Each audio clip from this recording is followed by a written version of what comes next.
Some say that the town dried up because of the witch's curse, since St. Omer basically disappeared within a few years after her death. Welcome to Friday Night Ghost Frights. I'm author and ghost historian Mike Ricksecker. Explore with us. Ghost towns, mere shadows of their former glory. A technical definition may be that this is a town which has lost 80% of its populace since its peak. But to you and I, these are those creepy cool places, abandoned and forgotten, that not only ghosts may roam, but the town itself is a ghost. There are thousands of ghost towns all over the country, and there's no way possible to cover them all here. I'm going to mention a brief few that I've actually been to, share a couple of stories with you, and let you explore on your own. Ghost towns was a hot topic for my book, Ghosts and Legends of Oklahoma, because there are so many out there in Oklahoma. And one of the more interesting ones that I actually got to go visit was the town of Retrack. Now, the name itself is Porter spelled backwards. When they settled the area, they had filed for the name Porter, but since Porter already existed, the post office just flipped the name. Now, this was generally a farming community, but they did have a cotton gin and a creamery, a Masonic lodge, of course, churches, and a school. We were actually out there, this was years ago, hunting down the old church, which had been moved to the nearby town of Sentinel. This was for an investigation, and this old church building, now in Sentinel, was being haunted. There were rumors that one of the old pastors had murdered his son and then hung himself within the church. We weren't able to substantiate this, although when speaking with one of the locals, he was able to point out to us where the previous location of the church had stood. It was really right there, about 100 yards away from the cemetery on the other side of the street. Up and down this entire street were old, I don't want to say burnt out buildings, but they were a complete wreck. They were falling apart in complete disarray and just crumbling. It was really very eerily quiet. We stepped up to a number of these buildings and took some photographs. Very, very quiet, desolate. You're out in the middle of nowhere. Truly a ghost town.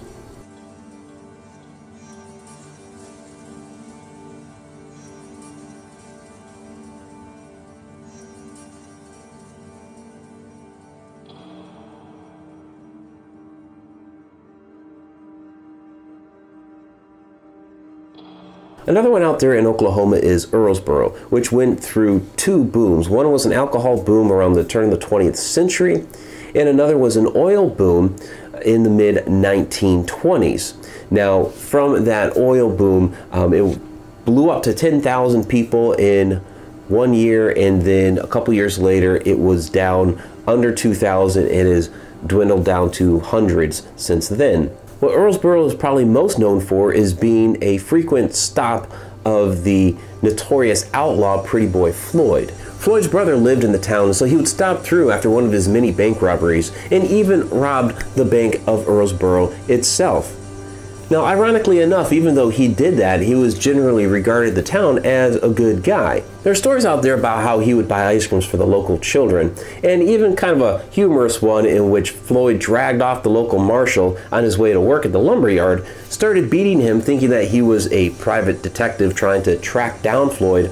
And then when the marshal protested and, I guess put up enough evidence that no, he wasn't a private detective trying to track him down, Floyd profusely apologized to the man and started giving him huge wads of cash as part of his apology. Of course, Earlsboro is now pretty desolate. The general store where he would buy ice creams for the children is now gone. The 4-story hotel that was once there burned down. It's just a few buildings still left on the little main street that was once a very prominent boomtown. It was the location of one of the first paranormal investigations I went on after moving to Oklahoma. And the local cemetery there is actually pretty active. During one particular visit to the cemetery after an investigation that we had conducted that evening, we heard a couple of growls emanate from the tree line near the area where we were investigating. Most of the group was off in the one corner investigating a burial plot that was there that was fenced in and had been grown over by some of the foliage. I had wandered off a little bit to check out a few of the children's graves under a particular tree. I have an audio clip. Now, you don't hear the initial growl. I make a note of, hey, did you hear that? One of the other investigators does acknowledge that he hears it. And while we're talking about this, you do hear a second growl, second to us, first to you, that we make note of. Hey, did you hear that one? And so I'm going to go ahead and play that clip for you. I keep thinking I'm seeing something move under the...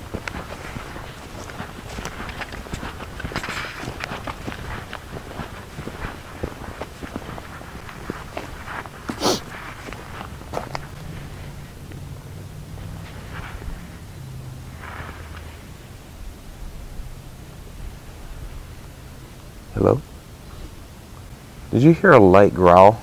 Is there anybody still here with us? Yeah, I did. Did you hear that again? Yeah, I heard that from over there. Where's it coming from? The woods. Of course, Earlsboro is just a mere shadow of its former self. An old service station there from about the 1940s just has bales of hay stacked within it. The railroad no longer services the town, although some do say that they've seen the apparition of an old railroad worker patrolling the grounds and whistling a tune.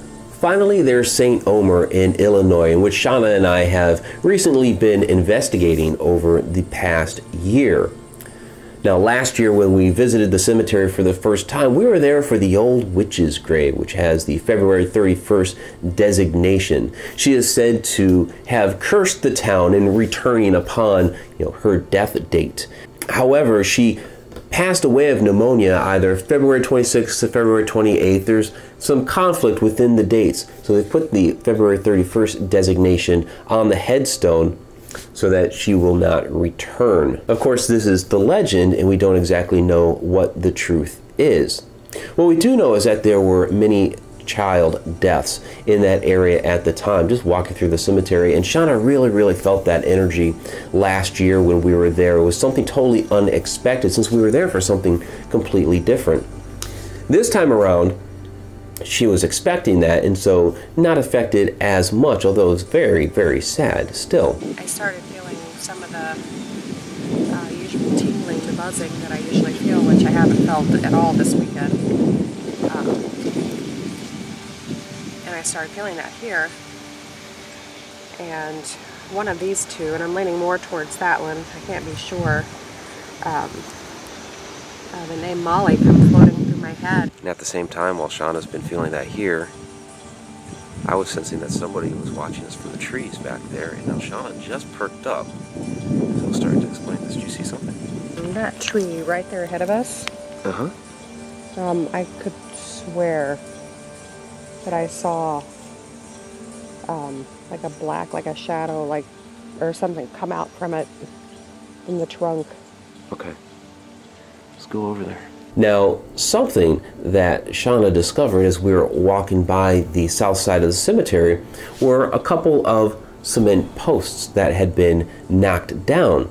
We were taking a look at that, looking around, and it certainly seems like they were an entranceway going out right now into the woods.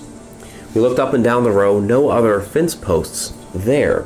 We did notice similar posts at the other entrance where we had parked. Now, doing some additional research, since the town of St. Omer is completely gone, it was south of the cemetery, so it very well could have been another path straight up into the cemetery for the townsfolk to use. It's a concrete post right there.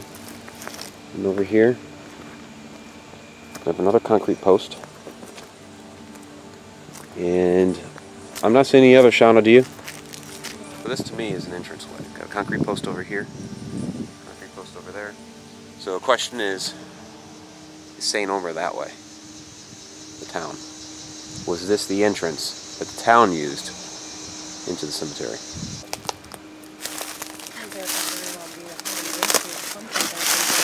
Could be. All the buildings from the town, the lumber mill, the school, the church, they've all been sucked into the fields. Of course, farmers, knocking them down and plowing the earth in so that they can use for their crops. Some say that the town dried up because of the witch's curse, since St. Omer basically disappeared within a few years after her death. It is a mystery that we are going to continue to explore. Thank you for watching Friday Night Ghost Frights. Please let us know what you think of this episode in the comments below. And if you have not yet, please subscribe. I'm Mike Ricksecker. Until next Friday night.